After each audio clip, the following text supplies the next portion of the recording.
लोग कहते हैं हमें अच्छा बनना है, मैं एक नुस्खा अता कर देता हूं, अगर अच्छा बनना है तो अपनी खामियां तलाश करो और लोगों की खूबियां तलाश करो।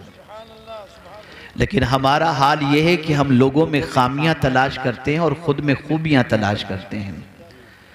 ए रसूल आज़म सल्लल्लाहु अलैहि वसल्लम के दीवानों, जब तक हमारी ज़िंदगी सीधे रास्ते पर थी, अल्लाह अज़्ज़ा व जल्ल की रहमतों का नुज़ूल होता था, बरकतों का नुज़ूल होता था। और उसने कुरान मुक़द्दस में ख़ुद वादा फरमाया, वलौ अन्नहुम अक़ामुत तौरात वल इंजील वमा उन्ज़िल इलैहिम मिन रब्बिहिम लअकलू मिन फ़ौक़िहिम व मिन तहति अर्जुलिहिम।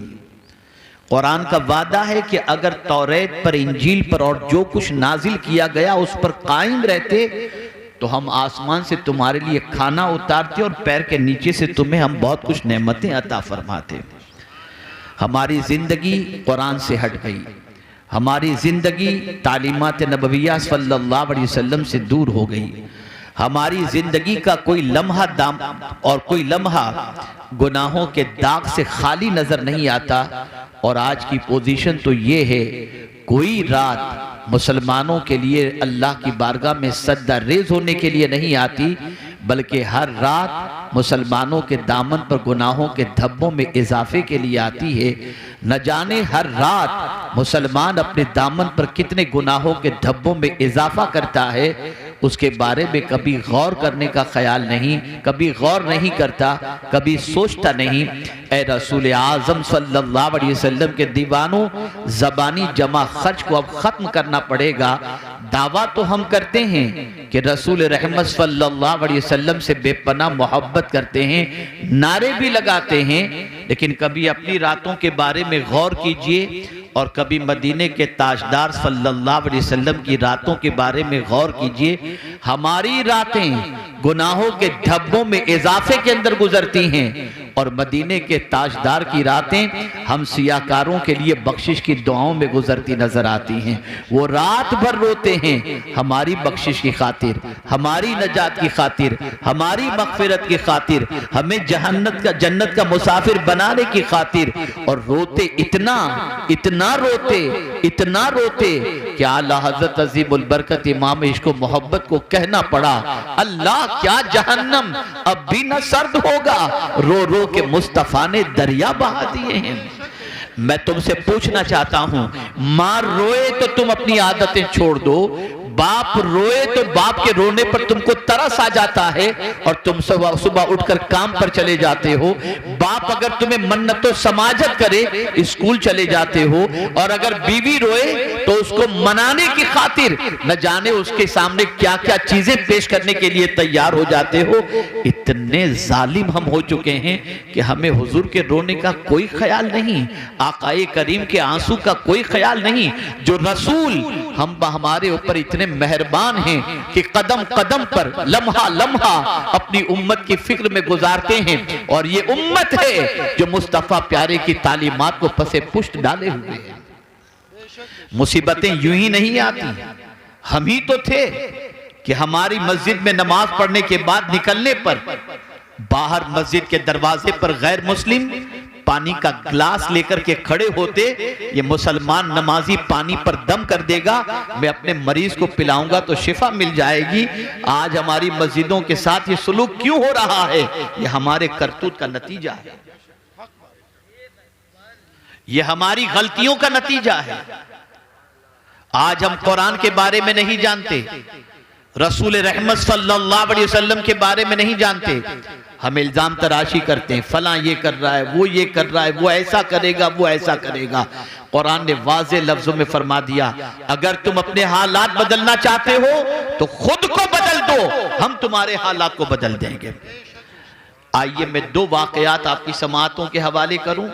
जब आदमी बदल जाता है तो अल्लाह हालात कैसे बदलता है, इसमें कोई शक नहीं कि गुनाहों के सैलाब के अंदर दामन को गुनाहों से बचाना बहुत डिफिकल्ट है, लेकिन यह भी अपनी जगह मुसल्लम है कि अगर कोई बचना चाहे तो मौला मदद भी फरमाता है। रसूल रहमत सल्लल्लाहु अलैहि वसल्लम की करम की नजर भी होती है। लेकिन आज मैं आपको एक दर्स देना चाहता हूं। रात के सन्नाटे में अगर गुनाह के धब्बों में इजाफा हो चुका हो, दिन के उजाले में गुनाह कर चुके हों और सर के बालों से लेकर पैर के नाखून तक गुनाहों में जकड़े हुए हों और चाहते हों कि इस गुनाह के दलदल से, गुनाह की सियाही से पाक हो जाएं, क्या अब भी मेरा मौला करम फरमाएगा? क्या इतने गुनाह करने के बाद भी माफ फरमाएगा? हाँ, वो कादिर मुतलक है, वो रहमानुर रहीम है, वो अपने बंदों पर करम फरमाता है। आइए मैं एक वाक़या आपकी समाअतों के हवाले करूं। अल्लाह अकबर। हजरत हबीब आजमी रदी अल्लाह ताला अन्हु, तारीख उठाकर देखो, उनकी जिंदगी का जायजा लो। तौबा से पहले सूद का कारोबार करते थे, सूद के सिलसिले में बड़े मशहूर थे। अल्लाह अकबर। अगर किसी को सूद पर पैसा देते, ब्याज पर पैसा देते, तो उसके घर पे जब दस्तक देते तो बगैर कुछ लिए वापस नहीं आते थे। एक दिन एक शख्स के घर आप तशरीफ ले गए जिसको आपने सूद पर पैसा दिया था, दरवाजे पे दस्तक दी और उसके बाद साहिब खाना के बारे में पूछा गया तो कहा घर पर नहीं है। उनकी बीवी ने कहा मेरे शौहर नहीं है। हजरत हबीब आजमी जो तौबा करने से पहले सूदखोर थे, उन्होंने बरजस्ता कहा कि तुम जानती हो कि मैं जब किसी के यहां पैसे लेने जाता हूं तो खाली हाथ नहीं लौटता, मैं आया हूं कुछ ना कुछ मुझे दो। उसके घर पे गोश्त मौजूद था, उसने कहा बस यही बच्चों के लिए रखी हूं, ले जा सकते हो। लेकर निकले, अपने घर पहुंचे, बीवी को पेश किया, कहा इसे पकाओ। बीवी ने जब पकाया तो वो खून बन गया, वो गोश्त खून बन गया। बीवी ने बरजस्ता कहा हबीब मैंने तुमसे कहा है कि सूदी कारोबार छोड़ दो, जरा देखो ये गोश्त के खून में तब्दील हो चुका। अल्लाह अकबर। बीवी के दिल से इस तरीके से दर्द के साथ ये बात निकली थी कि हबीब आजमी का दिल बदल गया और उसी वक्त उन्होंने नीयत की कि मैं आज से सूद के कारोबार से तौबा कर लूंगा। लेकिन आप जरा सोचो, नीयत कर ली, तौबा की नीयत कर ली, सूदी कारोबार छोड़ने की नीयत कर ली, लेकिन उस जमाने के अंदर हजरत हसन बसरी रदी अल्लाहुल मौला तबारक व तआला अन्हु खिताब फरमाते थे। उनकी महफिलों के अंदर जाने वालों का बड़ा हुजूम रहता था। अल्लाह अकबर। हबीब आजमी ने नीयत की कि मैं जाकर के हजरत हसन बसरी के हाथों पे तौबा करूंगा। घर से निकलते हैं, रास्ते में बच्चे खेल रहे थे, देखा हबीब आजमी को, किनारे पर हो गए और एक दूसरे बच्चे कह रहे थे किनारे हो जाओ, इस सूदखोर के पैर की मिट्टी भी हम पर पड़ी तो हम तबाह हो जाएंगे। हबीब आजमी गए, हजरत हसन बसरी तौबा पर खिताब फरमा रहे थे और खिताब फरमाते हुए हजरत हसन बसरी अलैहि रहमत व रिज़वान ने फरमाया अगर सच्चे दिल से हबीब आजमी भी तौबा कर ले तो अल्लाह उसकी तौबा को कबूल फरमा लेगा। हजरत हसन बसरी हबीब आजमी को खास तौर पर मुखातब नहीं फरमा रहे थे, लेकिन चूंकि वो सूदखोर की हैसियत से इतने मशहूर थे कि उनसे बड़ा मशहूर कोई सूद के सिलसिले में नहीं था। लेकिन हजरत हसन बसरी ने जब ये कहा तो हबीब आजमी ने कहा क्या कहा हुजूर आपने? कहा हबीब आजमी भी तौबा कर ले तो अल्लाह उसकी तौबा कबूल कर लेगा। फिर उसने कहा कि क्या कहा आपने? कहा हबीब आजमी भी तौबा कर ले तो अल्लाह उसकी तौबा कबूल फरमा लेगा। अल्लाह अकबर। हबीब आजमी आगे बढ़े, हजरत हसन बसरी के हाथों में हाथ दिया, अपने गुनाहों से सच्चे दिल से तौबा की और जितनों का पैसा लिया था उसे लौटाने का अहद किया। अब यही हसन बसरी रदी अल्लाहुल मौला तबारक व तआला अन्हु जिनकी बारगाह से हबीब आजमी तौबा करके निकले हैं, आप जानते हैं जब पलट कर अपने घर की तरफ जा रहे थे तो सिचुएशन बिल्कुल बदल चुकी थी। जिस रास्ते से आ रहे थे वहां बच्चे वही खेलते हुए नजर आए, लेकिन अब बच्चों के जुमले पहले जैसे नहीं थे। बच्चों ने कहा अल्लाह का वली हबीब आजमी आ रहा है, अगर उसकी नजर किसी पर पड़ गई तो उसकी बिगड़ी संवर जाया करेगी।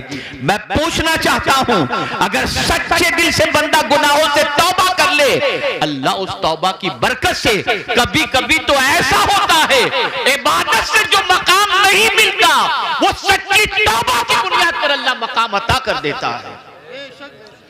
हजरत हबीब आजमी विलायत के महताब बनकर के चमके और बड़े ऊंचे मकाम पर फाइज हुए।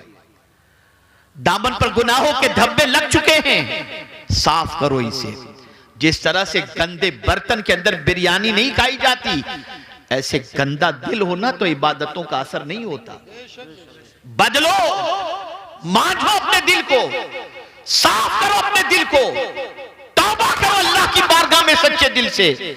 अगर सच्चे दिल से तौबा नहीं करोगे तो मुसीबतें दरवाजों पर दस्तक देंगी, और अगर सच्चे दिल से तौबा कर लोगे तो अल्लाह कादिर मुतलक है, रहमान और रहीम है। और उस करीम के करम पर कुर्बान जाइए कि जब कोई बंदा तौबा करता है तो मेरा मौला इरशाद फरमाता है, इन्नल्लाह युहिब्बुत तव्वाबीन व युहिब्बुल मुतत्तहिरीन, कि बेशक अल्लाह तौबा करने वाले और पाक रहने वाले से मोहब्बत फरमाता है। आप जरा सोचो, बड़े बड़े जराइम एक जमाने में करने वाले लोगों को अल्लाह ने जब तौबा की तौफीक अता फरमाई तो फिर वो कितने ऊंचे मकाम पर पहुंचे। आइए हजरत फुज़ैल बिन अयाज़ अलैहि रहमतु व रिज़वा की हयात तैयबा को देखिए आप। अल्लाह अकबर। डाका जनी का पेशा था, हर निकलने वाले काफले को लूटने का पेशा था। उस जमाने में एक ताजिर उस जगह से काफला लेकर सामान तिजारत के साथ गुजरने वाला था, जहां पर घाट लगाए हुए फुज़ैल बिन अयाज़ बैठा करते थे। जब काफला वहां से गुजरने वाला था तो उन्होंने अपने साथ, काफले वाले ने अपने साथ एक कारी कुरान को रखा था जो रास्ते भर कुरान की तिलावत करता था। जब फुज़ैल बिन अयाज़ का अड्डा आ गया और काफला वहां से गुजरने वाला था, कारी कुरान ने तिलावत की, अलम यानि लिल्लज़ीना आमनू अन तख़शअ क़ुलूबुहुम लिज़िक्रिल्लाह। क्या ईमान वाले के लिए वो वक्त नहीं आया कि अल्लाह से डरे और अपने कल्ब को अल्लाह के जिक्र से मुनव्वर व मुजल्ला फरमा दे। बस ये आयत करीमा पढ़नी थी कि फुज़ैल बिन अयाज़ के दिल पर इस आयत ने असर किया, चीख उठे और कहा, हाँ हाँ, ईमान वाले के लिए वक्त आ गया कि वो अल्लाह से डरे और तौबा करे और अल्लाह अज़्ज़ व जल्ल के जिक्र से अपने कल्ब को मुनव्वर व मुजल्ला करे। उसी वक्त तौबा की और तौबा करने के बाद फुज़ैल बिन अयाज़ अल्लाह अकबर, जितनों का माल लूटा था सबका माल अता कर दिया और उसके बाद सीधे मस्जिद नबवी शरीफ की तरफ बढ़े और वहां पहुंचने के बाद दरस हदीस की महफिल के अंदर बैठे और बैठते बैठते अल्लाह ने फिर वो मकाम अता फरमाया कि हजरत फुज़ैल बिन अयाज़ रदियल्लाहु मौला तबारक व तआला अन्हु मस्जिद नबवी के अंदर खुद दरस हदीस देने लग गए।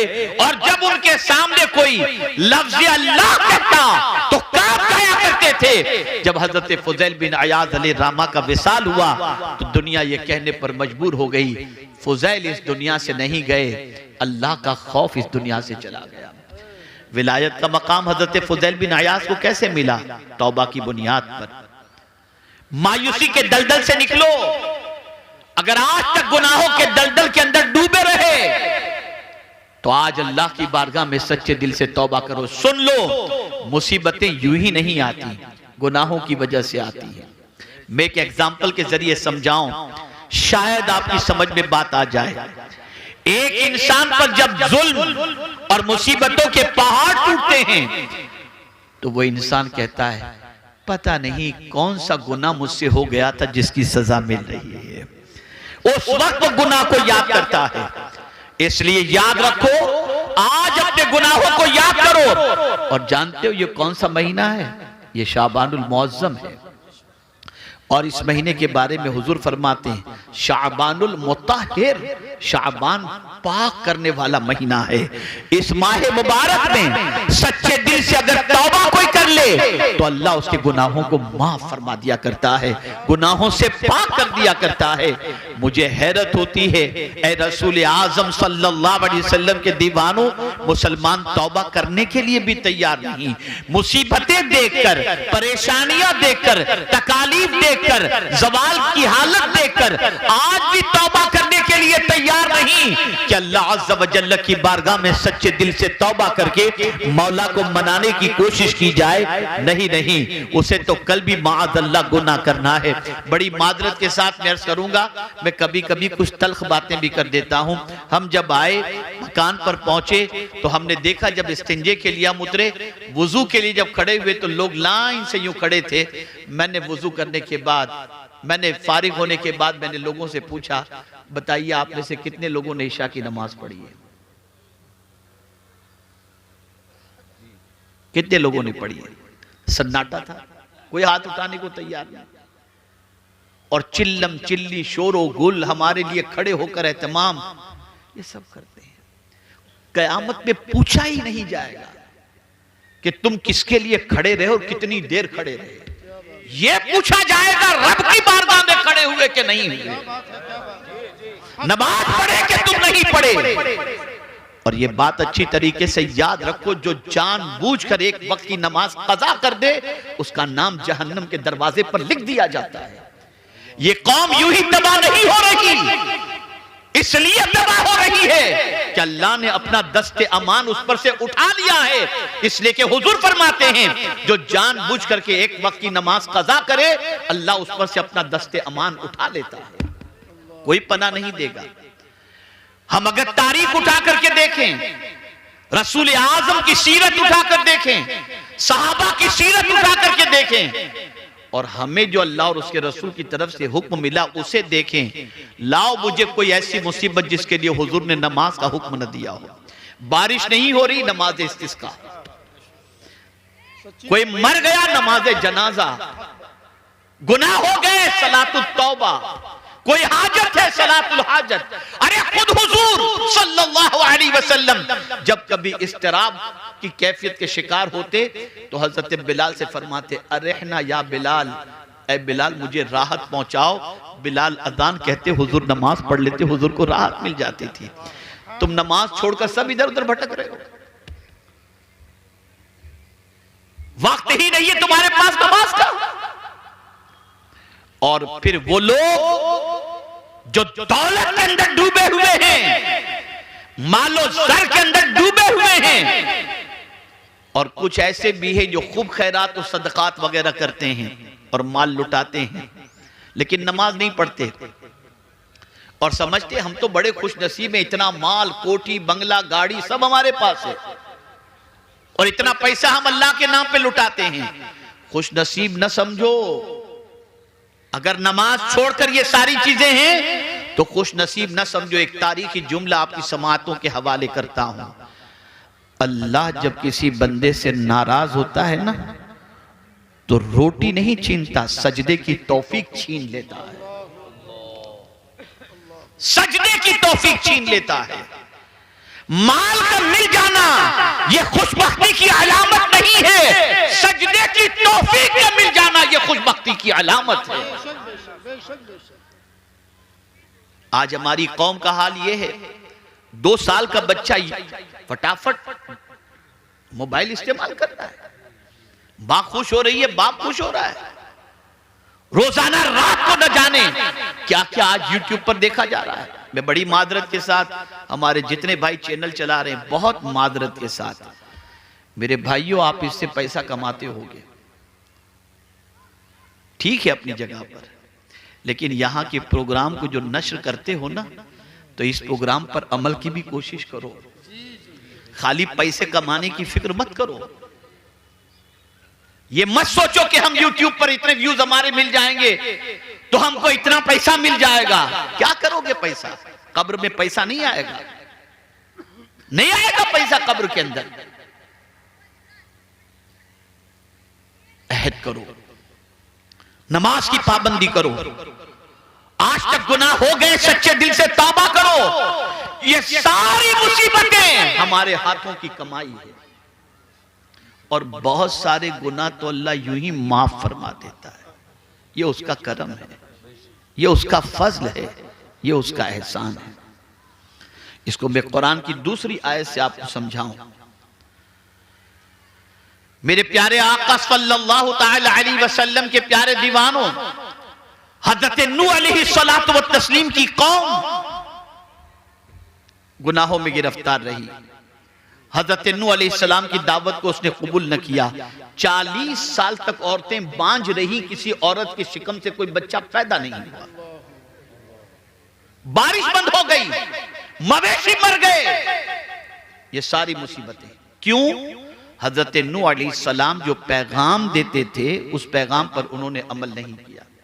लेकिन नबी तो बहुत नरम दिल होते हैं ना, वो अपनी उम्मत का भला चाहते हैं। इस कौम को निकालने के लिए उन्होंने कौन सा मंसूबा अता किया? तो कुरान कहता है फकुल तुस्तगफिरू रब्बकुम। हज़रत नूह अलैहिस्सलातु व तस्लीम ने अपनी कौम से कहा, ऐ मेरी कौम, अल्लाह से माफी मांगो, और अगर तुम माफी मांगोगे तो होगा क्या? युरसिलिस समा अलैकुम मिदरारा व युमदिदकुम बिअमवालिन व बनीन। अल्लाह फरमाता, हजरत नूह अलैहिस्सलाम कहते हैं, अगर तुम तौबा कर लोगे, माफी मांग लोगे, तो अल्लाह आसमान से तुम्हारे लिए बारिश बरसाएगा और माल के जरिए और बेटों के जरिए तुम्हारी मदद फरमाएगा। लेकिन ये मदद आएगी कब? जब तुम माफी मांगोगे, जब तुम माफी मांगोगे।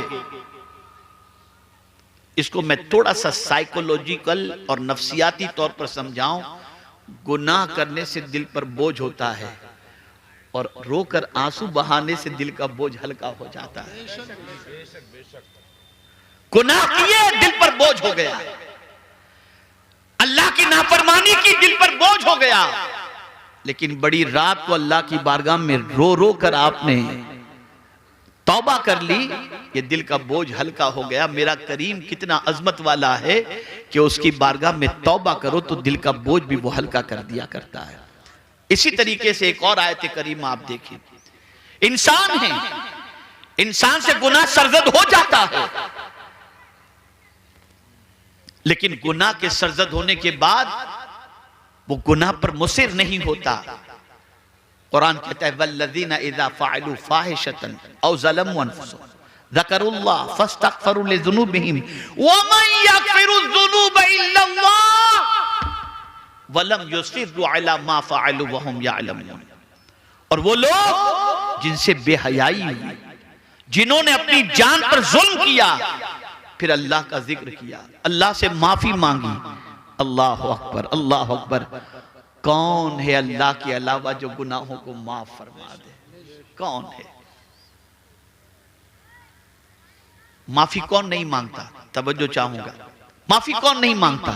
जो अकड़ता है, जिसमें घमंड होता है, वो माफी नहीं मांगेगा। जिसके दिल में अल्लाह की मोहब्बत नहीं होती, वो माफी नहीं मांगता। ए रसूल आज़म सल्लल्लाहु तआला अलैहि वसल्लम के दीवानों, ये मुकद्दस महीना माफी मांगने का महीना है, तौबा करने का महीना है। क्या मिला गुनाहों की वजह से? क्या जवाब देंगे अल्लाह की बारगाह में गुनाहों के एवज के अंदर? कोई जवाब देने की ताकत नहीं रखता। अल्लाह फरमाता है कयामत के दिन अल्लाह फरमाएगा इक़रा किताबक, अपना आमाल नामा पढ़। है किसी में ताकत पढ़ने की?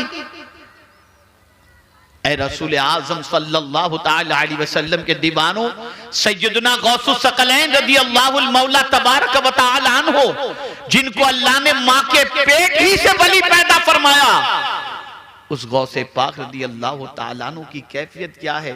आखिरत का तसव्वुर जहन में आता है तो लरस जाते हैं और कहते हैं अल्लाह अब्दुल कादिर के गुनाहों को माफ फरमा, और अगर अब्दुल कादिर के गुनाह माफी के काबिल ना हो तो कयामत में नाबीना उठाना, ताकि तेरे नेक बंदों को देखकर वो शर्मिंदा ना हो जाए। वो गौसे पाक जिनकी बारगाह में चोर आए तो गौसे पाक उसे कुतुब बना करके भेजे, वो अल्लाह की बारगाह में इतना रो रहे हैं, और हमारा हाल अल-इयाज़ु बिल्लाह, अल-इयाज़ु बिल्लाह। आज इतना मजमा है, मैं पूछना चाहता हूं कितने लोग कुरान पढ़ना जानते हैं? नहीं। कितने लोग वुजू के फराइज जानते हैं? नहीं। कितने लोग गुस्ल के फराइज जानते हैं? नहीं। सीखना ही नहीं, दीन सीखना ही नहीं, दीन से कोई दिलचस्पी है ही नहीं। ऐ रसूल आज़म सल्लल्लाहु अलैहि वसल्लम के दीवानों, होश के नाखून, ये मुसीबतें जो हमारे दरवाजों पर दस्तक दे रही हैं ना, ये हमारे हाथों की कमाई है, हमारे हाथों की कमाई है। हजरत अब्दुल्लाह इब्ने मुबारक रदियल्लाहु ताला अन्हु फरमाते हैं, बदन में सुस्ती, रिस्क में तंगी और जिस्म में बीमारी, जब ये तीन चीजें पैदा हो जाती हैं तो मैं समझता हूं और मुझे फौरन एहसास हो जाता है कि मेरी ज़बान से अल्लाह का कोई नापसंद जुमला निकल गया है जिसकी वजह से इस मुसीबत में मैं गिरफ्तार हो गया। अभी सैयद साहब आलिमुल गैब के बारे में और आलिम के मसले के बारे में बता रहे थे। आप जरा सोचो, अल्लाह के बरगुज़ीदा बंदों के दिलो दिमाग के अंदर आखिरत की फिक्र कितनी थी। एक बुजुर्ग बड़ी अच्छी तरीके से कपड़ा बुनते हैं और उनके दिमाग के अंदर यह चीज होती है कि मैंने बड़ी अच्छी तरीके से कपड़ा तैयार किया है, शहर के बड़े बिजनेसमैन को मैं जब ये कपड़ा दिखाऊंगा तो उससे अच्छी कीमत वसूल करूंगा। इस नीयत से बड़े एहतियात के साथ उन्होंने अच्छा कपड़ा तैयार किया। जब लेकर के उस बड़े कारोबारी के पास पहुंचे तो उस कारोबारी ने जब कपड़ा देखा, कहा ये रंग मैच नहीं खाता, ये धागा यहां नहीं होना चाहिए। न जाने कितने ऐब उसने निकालने शुरू किए। बुजुर्ग की आंखों से आंसू निकलने शुरू हो गए। बुजुर्ग की आंख से आंसू निकलने शुरू हो गए। तो फिर जो है उस कारोबारी शख्स ने कहा बुजुर्ग से कि बाबा आप घबराएं नहीं, मैं आपका कपड़ा खरीद लूंगा, रो क्यों रहे हैं। अब जवाब सुनिए। वो बुजुर्ग फरमाते हैं मैं इसलिए नहीं रो रहा कि तू मेरा कपड़ा खरीदेगा कि नहीं खरीदेगा, मैं तो सिर्फ इसलिए रो रहा हूं, बड़ी मेहनत से मैंने कपड़ा तैयार किया था, कोई कसर मैंने नहीं छोड़ी थी, लेकिन जांचने वाला तेरे जैसा शख्स था तो न जाने कितने ऐब निकाला। इबादत भी मैंने बहुत की है, जांचने वाला खुदा है, अगर वो जांच ले और मेरी इबादत को मुंह पे मार देगा तो मेरा क्या होगा। ये तसव्वुर था ये आखिरत का। कोई डर नहीं रहा हमारे दिल में, कोई खौफ नहीं रहा, बेखौफ हो चुके हम लोग। अल्लाह का डर दिल से निकल चुका है, इसलिए इज्जत भी गई, वकार भी गया। हर मुसीबत ने हमारे दरवाजे पर दस्तक देना शुरू कर दिया।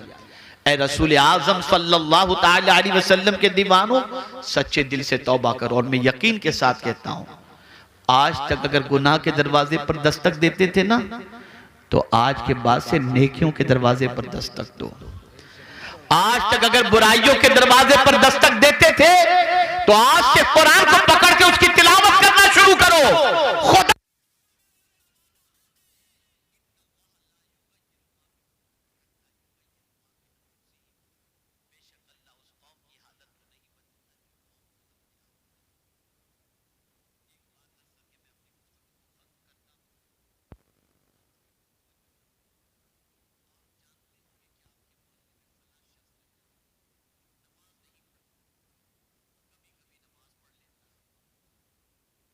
जानते हैं कि वो सिगरेट भी पीता है, आप जानते हैं कि वो बहुत सारे गुनाह करता है, गाने भी गुनगुनाता है, सारी चीजें करता है,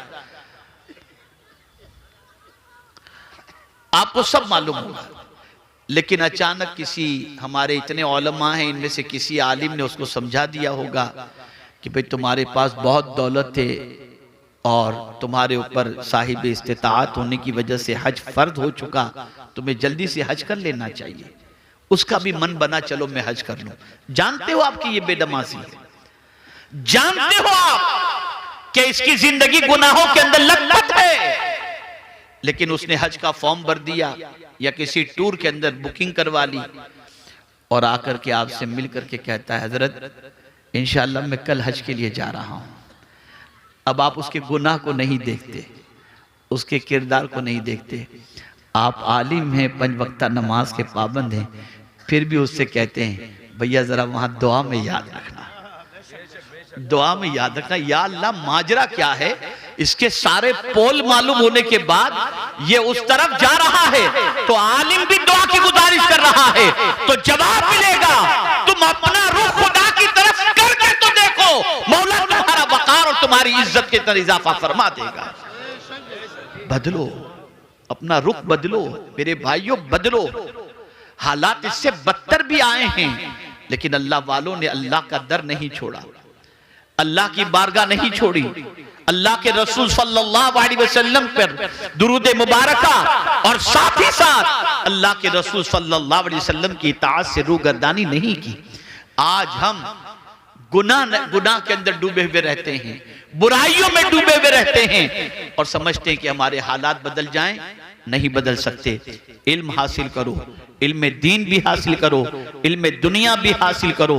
और ये जुमला याद रखना, मुसीबत पहले नहीं है, मासियत पहले है। और मासियत के बतन ही से मुसीबत जन्म लेती है। गुनाह करना छोड़ दो, बुराइयां करना छोड़ दो, अल्लाह रब्बुल इज्जत जल्ल जलालहू करम की नजर फरमाएगा और इनाम व इकराम की बारिशें नाजिल फरमाएगा। मैं दिल की अता गहराइयों से मुंतज़िमीन इजलास हमारे माशाअल्लाह बुजुर्ग जो यहाँ पर खानका भी चलाते हैं, इदारा भी चलाते हैं माशाअल्लाह, अल्लाह ताला इस इदारे से फारिग होने वाले जुमला तलबा पर करम की नज़र फरमाए, उनके असातिज़ा पर करम की नज़र फरमाए और साथ ही साथ हम सबको अल्लाह अज़्ज़ व जल और उसके रसूल सल्लल्लाहु अलैहि वसल्लम की इताअत की तौफीक नसीब फरमाए। मेरे प्यारे आका सल्लल्लाहु अलैहि वसल्लम के प्यारे दीवानों, बहुत लहव लईब और गफलत के अंदर हमने अपनी ज़िंदगी गुजार ली। अब ज़िंदगी को चेंज करो। आप ज़रा देखो, जितना मज़ा इबादत के अंदर है ना, उतना मज़ा किसी में नहीं है। आज मैं आ रहा था एयरपोर्ट से, दिल्ली से यहाँ पर, एक टेंशन की खबर मिली, थोड़ा सा दिमाग घूमने लगा। मैंने फौरन कुरान शरीफ निकाला, मोबाइल खोला, उसमें कुरान शरीफ था, मैंने पढ़ना शुरू किया। थोड़ी देर के बाद मुझे रिलैक्स मिल गया। इसलिए कि याद रखें, मेरा चैलेंज है आपको, खुदा न खास्ता, खुदा न खास्ता, खुदा न खास्ता आपको अगर कोई तकलीफ आ जाए ना, आप फौरन वुजू करो, अल्लाह की किताब खोल करके पढ़ना शुरू करो। यार, दुनिया का कोई इंसान तसल्ली के जुमले कह दे तो तुम्हारे दिल का बोझ उतर जाता है। मेरे मालिक के जुमले से बढ़ करके किसके जुमले हो सकते हैं? उसके कलाम से बढ़ करके किसका कलाम हो सकता है? आज मुसीबत में आकर तुम सिगरेट पीते हो, नशा करते हो, अल्लाह की किताब पढ़ो, तुम्हारी मुसीबतें अल्लाह दूर फरमा देगा। बदलो अपने आप को। अल्लाह मुझे आपको सबको तौफीक नसीब फरमाए और हमें इन जलसों के अंदर आने के बाद, जैसे यहाँ पर हमारे 2-4 बच्चे तफरी कर रहे हैं, बड़े मजे से हंसी मजाक कर रहे हैं बैठे हुए यहाँ पर, इसी तरीके से कुछ वहाँ पर भी इसी तरीके से मसरूफ हैं और वो समझते हैं कि यहाँ तफरी के लिए आए हुए हैं। माशाल्लाह बाकी सब तो बड़ी संजीदगी से सुन रहे हैं। मैं इनको इसलिए टारगेट कर रहा हूँ ताकि ये बराबर तवज्जो से सुने। ये वो महफिलें हैं कि इन महफिलों की तलाश के अंदर आसमान से फरिश्ते जमीन के ऊपर उतरते हैं, लेकिन हमने इस महफिल को तफरी समझ ली, हंसी मजाक कह सब चलता होता है। और यही वजह है कि इन महफिलों से जिंदगी नहीं बदल रही। मकसद हमारा कुछ भी नहीं, हम आते जरा देखें कितना बड़ा मजमा है, क्या हो रहा है, वुजू भी नहीं होता। वरना जानते हैं आप, सैयदना गौसे पाक रदी अल्लाह ताला अन्हु खिताब फरमा रहे थे। दौरान खिताब आपने एक बंदे को देखा जिसकी आंख लग गई। गौसे पाक जाकर उसके सामने खड़े हो गए अदब के साथ। आंख खोली निगाहों के सामने उस बंदे ने देखा कि गौसे पाक खड़े तो कांप गया। अल्लाह अकबर। तो मेरे गौसे पाक फरमाते हैं, क्या देख रहे थे? आंख बंद करके क्या देख रहे थे? उसने कहा आंख बंद तो थी, मदीने के ताजदार की ज़ियारत नसीब हो गई थी।